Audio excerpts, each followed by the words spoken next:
শ্রীমদ্ ভগবদ্ গীতা একাদশ অধ্যায়। এই অধ্যায় হল বিশ্বরূপ দর্শনযোগ অধ্যায়।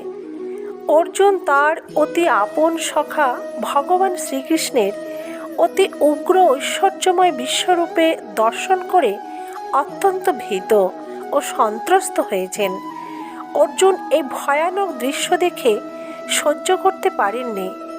তখন ভগবান শ্রীকৃষ্ণকে বলেছেন, হে বিশ্বদেব, হে আদি নারায়ণ, হে জগৎপতি, আমি তোমার এই উগ্র দেবরূপ দর্শন করে অস্থির হচ্ছি।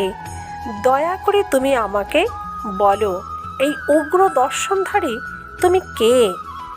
অর্জুনের প্রশ্নের উত্তরে বিরাট রূপ ভগবান বললেন, আমি লোক ক্ষয়কারী মহাকাল। অনাদিকাল হতে যে আমি সকলকে সংহার করি, আমি সেই মহাকাল।